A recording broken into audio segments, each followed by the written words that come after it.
কিষাণ মান্ডিতে ধান কেনার দাবিতে মহকুমা শাসকের দ্বারস্থ কৃষকরা বলছেন তাদের হয়রানি বন্ধ করা হোক এবং পুনরায় কিষাণ মান্ডিতে ধান কেনা শুরু হোক। ব্লক কংগ্রেস সভাপতি হারুন রশিদ জানান, ব্লক কংগ্রেস পক্ষ থেকে আজ মহকুমা শাসকের কাছে দেখা করা হয় এবং কিষাণ মান্ডিতে যাতে পুনরায় আবার ধান কেনা হয় তার ব্যবস্থা গ্রহণ করার অনুরোধ করা হয়। কৃষকদের হয়রানি হচ্ছে। অপরদিকে কৃষকেরা বলেন তারা অনলাইনে রেজিস্ট্রেশন করে রেখেছেন, তবুও তাদের ধান সরকার নিচ্ছে না। কৃষকরা বলেন যাতে পুনরায় আবার ধান কেনা হয়। ডেট আছে আমাদের, ধান নেওয়ার ডেট ছিল, যখন নিবেন না ধান তাহলে ডেট কেন দিল?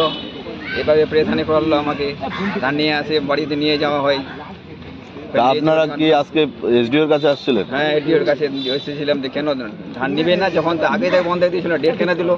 কি বললো ম্যাডাম, কি বলছে? কিছু তো বললেনি আমাকে, বললো তো কি হবে না হবে আমি তো জানি নাই, ম্যাডাম বলছে। আজকে জানলো আপনার থেকে? আজ থেকে জানলো। আপনার নাম কি? ইসাহাক, মোহাম্মদ ইসাহাক। কোথায় বাড়ি? বাড়ি সুজালি অঞ্চল। কতটা ধান আছে? ধান তো 30 কুইন্টাল চেয়েছে। এখন আপনারা কি চাইছেন?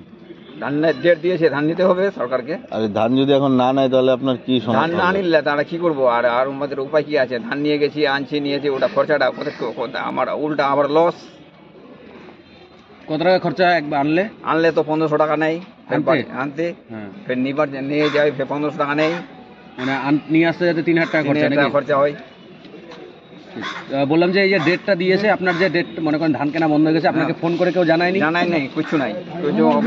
আপনি শুনে মানে আমি দূরের লোক, আমি জানতেও পারিনি যে ধান কিছু মন্ডি বন্ধ আছে। ঠিক পরিচয়? আমি এমডি হারুন রশিদ, আমি ইসলামপুর ব্লক কংগ্রেস প্রেসিডেন্ট। দেখুন, তো কৃষকদের এই যে ধানের সমস্যা নিয়ে কৃষকরা আসছিল, তো এখানে আপনি হঠাৎ কি করে? কি বিষয়? কৃষক এখানে আসছিল না, কৃষকরা আমার কাছে গিয়েছিল। কৃষক সকালবেলায় আমার কাছে যায়, সকালবেলায় যে যাদের আজকে ডেট ছিল তারাই সবাই আসছে, বলছে যে হারুনবাবু আমাদের আজকে ধান নেওয়ার ডেট ছিল, কিন্তু মেন্ডিতে ধান বন্ধ আছে, আমরা ধানটা দিব কোথায়? আমি বললাম সেটা দিবেন কোথায়? মেন্ডি এখন বন্ধ হয়ে গেছে। কি কারণে মেন্ডিটা বন্ধ করলো? যে আজ যখন বন্ধ করে দিয়েছে, তো মানুষকে যে এই অনলাইনে ডেট দিচ্ছে, কি কারণে ডেট দিচ্ছে, কেন ডেট দিচ্ছে?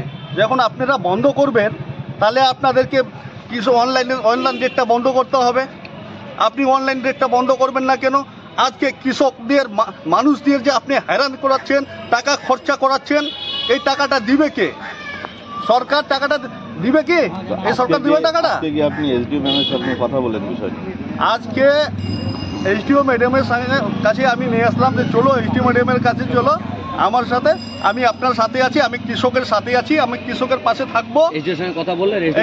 এসডিও ম্যাডামের সঙ্গে আমার কথা হলো। এসডিও ম্যাডাম বললো যে হারুনবাবু এই জিনিসটা আমি জানি না যে বন্ধ হয়ে গেছে, আজকে আমাদের কাছে আপনারা প্রথম আসলেন, আমি এই জিনিসটা দেখছি, বন্ধ হওয়ার তো কারণ না, কিন্তু কি কারণে বন্ধ হয়েছে সেটা আমাকে দেখছি, আমি কথা বলছি, আমি ফুড সাপ্লাই অফিসারের সঙ্গে কথা বলছি, এবং দরকার পড়লে আমি ডিএম সাহেবের সঙ্গে কথা বলছি যে কেন বন্ধ হয়েছে, কি কারণে বন্ধ হয়েছে, আর বন্ধ করলেন কেন।